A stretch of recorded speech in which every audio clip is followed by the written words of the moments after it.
আজকে এই বাজেট দেখেই আপনার তো নিজেই বুঝতে পারছেন যে ভিক্ষার ঝুলিয়ে কারা দিচ্ছেন, যাদেরকে পুরো বাজেটটাই আপনার একটা ভিক্ষার ঝুলি নিয়ে করা, যেমন এর মধ্যে আপনার নিজস্ব কোনো কিছুই নাই। আজকে যে পরিমাণ ঋণের বোঝা দাঁড়িয়েছে আপনার, এবং ঘাটতি বাজেট তো বটে, সেই ঘাটতি মেটানো হচ্ছে ঋণ দিয়ে, একে বৈদেশিক ঋণ আবার ডোমেস্টিক ঋণ। যে মানুষগুলো আপনার অলরেডি পড়ে গেছে খাদের মধ্যে, তাদের মধ্যে আপনার এই তথাকথিত বাজেটের হাতি চেপে বসেছে, তাদের কাছ থেকেও আপনার ঋণ নেওয়া হবে।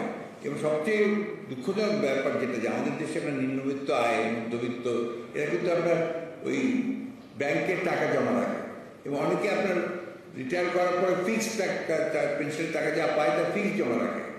ওই ফিক্সড টাকার উপরে প্রতি বছর বাড়ছে, এবং সেখান থেকে তারা যে লাভ্যাংশটা পায়, সেই লাভ্যাংশ তাদের এখন পরিবার চালানোর কোনো উপায় নেই। সুতরাং এটা তারা একেবারে অযৌক্তিক, অহেতুক একটা আবার একটা মিথ্যা কথা বলে জাতিকে প্রতারণা করা ছাড়া কিছুই না। রিগার্ডিং আপনার কালো টাকা, আমি ঠিক মনে করতে পারছি না আপনাদের এটা কালো টাকার কোনো, আমার ঠিক মনে নেই। Maybe you are right, I don't know exactly. তো ওই যে কালো টাকা সাদা করা যদি হয়ে থাকে, সেটা পেছনে আপনার অর্থনৈতিক একটা ব্যাকআপ ছিল।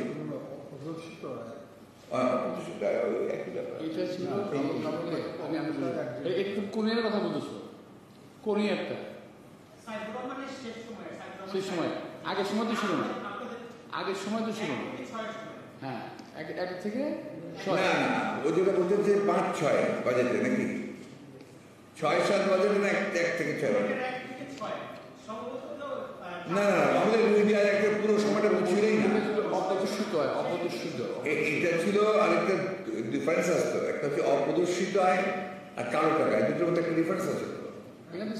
এখানে আপনার বলা ছিল যে অপ্রদর্শিত আয়, অর্থাৎ আপনি আয় করেছেন, সেটা আপনার সঠিকভাবে করেছেন, সেটা শুধু আপনি দেখাননি, এইটা একটা আপনার ব্যাপার ছিল। হয়তো বা আমি ব্যাপারটা নিজেও পরিষ্কার না, কিন্তু আমরা সেটা কখনোই আপনার সেটা আমরা মনে করিনি। তবে একটা জিনিস আপনার মনে থাকতে হবে, যে বিএনপি যখনই ক্ষমতা এসছে, বিশেষ করে জিয়া রহমান সাহেব যখন এসছে, তখন কিন্তু বিএনপি একটা ধ্বংসপ্রাপ্ত অর্থনীতিকে জিয়া রহমান সাহেব একটা পুরোপুরি টেনে তুলে তলাবিহীন ঝুড়ি থেকে, যেটাকে বটমলেস বাস্কেট বলেছিলেন হেনরি কিসিঞ্জার, সেখান থেকে কিন্তু একটা সম্ভাবনাময় অর্থনীতি তৈরি করে নিয়ে এসছে। ম্যাডামের সময় অর্থনীতিকে এমনভাবে তুলে আনা হয়েছিল যে সেখানে ইমার্জিং টাইগার বলা হচ্ছিল, শেষ সময়টার কথা বলছি আমি। সুতরাং কখনোই কোনোভাবেই বিএনপির আমলে অর্থনীতি, আপনার যে কোনো অর্থনীতিকে জিজ্ঞেস করবেন, macro economics was in is highest form at that time. Macro economy যেটা সমষ্টিগত অর্থনীতি, এটা তার সবচেয়ে ভালো সময় ছিল বিএনপির সময়। আপনি আজকে বাংলাদেশ ব্যাংকের গভর্নরকে জিজ্ঞেস করবেন, তার আগের গভর্নরকে জিজ্ঞেস করবেন, আজকে যে সংস্থাগুলো তৈরি হয়েছে ব্যাংকিং সেক্টরে বা আর্থিক সেক্টরে, এটা কখনই বিএনপির সময় সেটা হয়নি।